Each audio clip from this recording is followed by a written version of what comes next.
Assalamualaikum warahmatullahi wabarakatuh. Halo, selamat siang. Kembali lagi bersama saya Bulan di Prodi Bisnis Digital Universitas Al Irsyad Cilacap. Kita ketemu di mata kuliah Teknopreneur 2. Kita masuk ke sesi 8 yaitu IT Support dalam Teknopreneur. Oke, IT support. Apa yang dimaksud dengan IT support? IT support adalah seorang ahli yang bertanggung jawab untuk menyelesaikan masalah yang dihadapi user. Pekerjaan support ini sangat tergantung pada industri atau produk yang ditawarkan ya. Tetapi ada 5 kategori tipe IT support yang paling umum yaitu computer network, desktop network, contract hardware maintenance, kemudian ada vertical software application, dan manage hosting provider.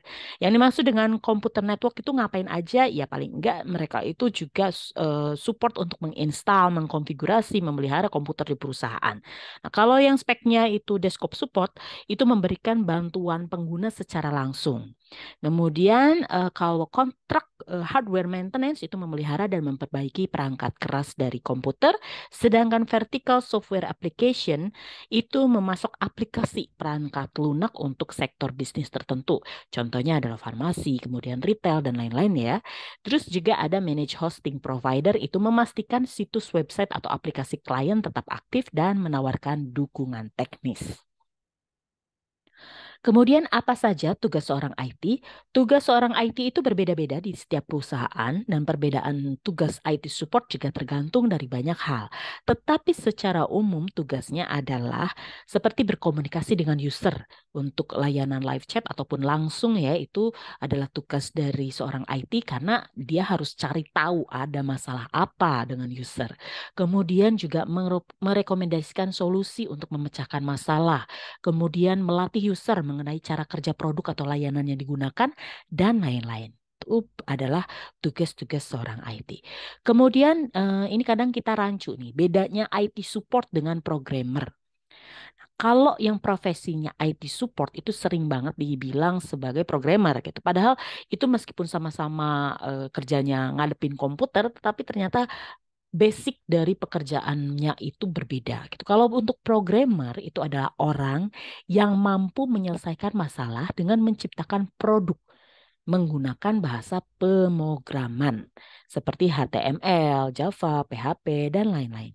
Nah, sedangkan kalau IT support itu berperan untuk melakukan maintenance perangkat lunak ataupun keras dari sisi pengguna.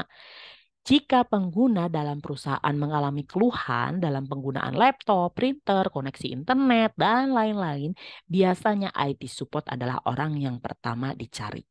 Jadi untuk gampangnya, kalau yang programmer itu bikin aplikasi lah, bikin ini ya bahasa pemrograman sistemnya lah gitu. Tapi kalau IT support itu yang memaintenance atau memelihara biar kalau ada virus atau ada apa, nah ini nanti dibantunya oleh IT support. Paham ya?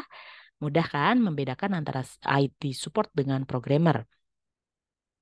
Nah, skill yang harus dikuasai untuk menjadi IT support adalah kemampuan teknis, kemudian problem solving, komunikasi, menguasai sistem operasi, tahu dan menguasai sistem jaringan, menguasai program komputer, dan juga penanganan virus atau malware.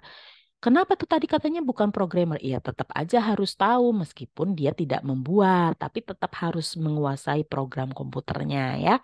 Itu untuk menjadi IT support. Perusahaan apa saja yang membutuhkan IT support itu banyak banget. Hampir sekarang semua perusahaan itu butuh bantuan dari IT support.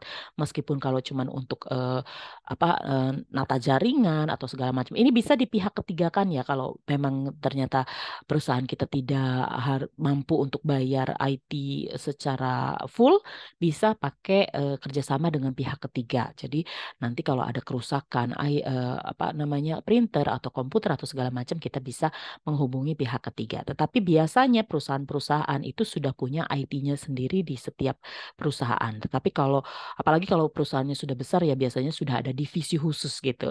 Karena kan speknya berbeda-beda. Nah, perusahaan yang biasanya membutuhkan pekerjaan di bidang IT ini ada terutama ya yang hubungannya sama komputer nih, software, kemudian banking, sekarang mobile banking dan lain-lain itu sangat amat butuh sekali seorang IT support. Nah, kemudian perusahaan-perusahaan elektronik, bahkan UMKM juga sekarang butuh ya. Kadang-kadang tuh bisa tadi seperti saya bisa sampaikan, bisa bekerja sama dengan pihak ketiga, bisa juga mereka memang punya orang IT-nya.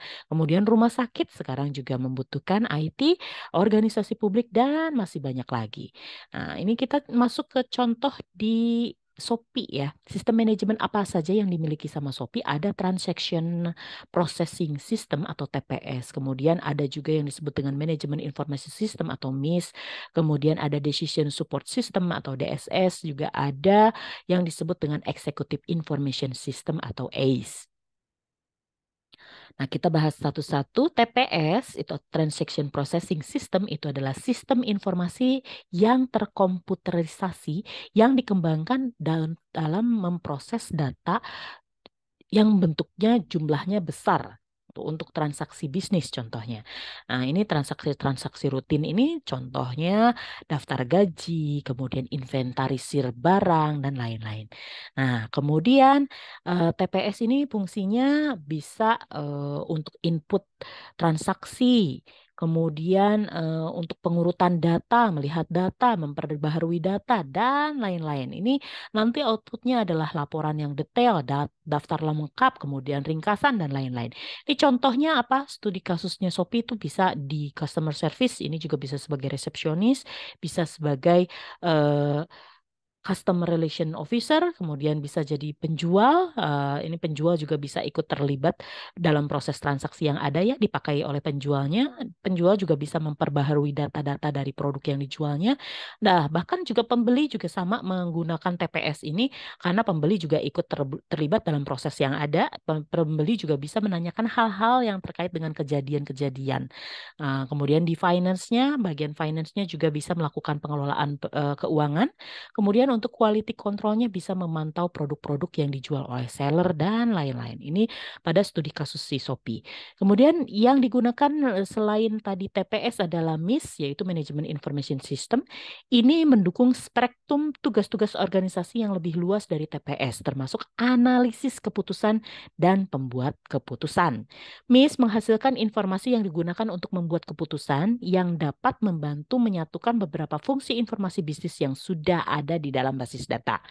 Nah, di sini di dalam Shopee ini digunakan oleh marketing officer. Jadi, nanti marketing officer melakukan optimasi Shopee di mesin pencari, kemudian bisa melakukan optimasi di sosial media, dan dia juga bertugas untuk membawa kemajuan dalam hal marketing untuk perusahaan. Maka MIS ini digunakan oleh tim marketing officer.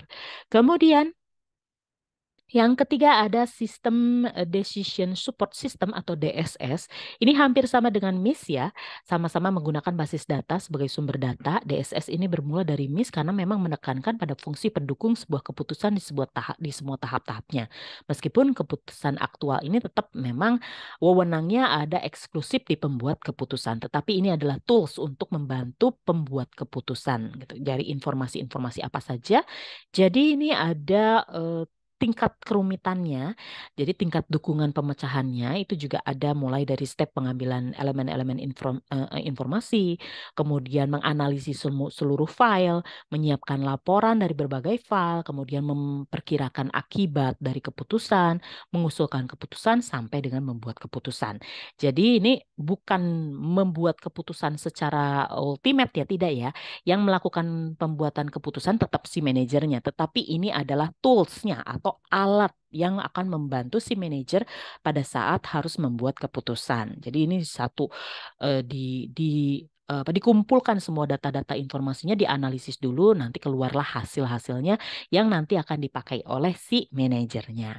Nah, pada kasus Shopee ini adalah chief marketing officer. Jadi karena dia adalah chief atau pemimpin dari marketing officer, maka dia mengambil data-data dari marketingnya, kemudian data-data dari Shopee-nya, database dari Shopee, kemudian nanti dari situ membuat keputusan kebijakan untuk kemajuan di bidang marketing perusahaannya seperti apa. Nah, yang terakhir ini adalah sistem manajemen Executive Information System. Jadi ACE adalah sistem yang terkomputerisasi yang menyediakan akses bagi eksekutif secara mudah ke ke informasi internal maupun eksternal yang relevan dengan faktor penentu keberhasilan. Nah, di kasus ini yang menggunakan adalah Chief Executive Officer. Jadi mengelola dan menganalisis segala aktivitas fungsional bisnis seperti operasional, sumber daya manusia, keuangan, pemasaran, dan juga bisa membuat kebijakan, prosedur, atau standar pada perusahaan. Oke, begitu saja informasi yang bisa saya sharing. Terima kasih teman-teman sudah mendengarkan. Sampai jumpa di materi selanjutnya. Assalamualaikum warahmatullahi wabarakatuh.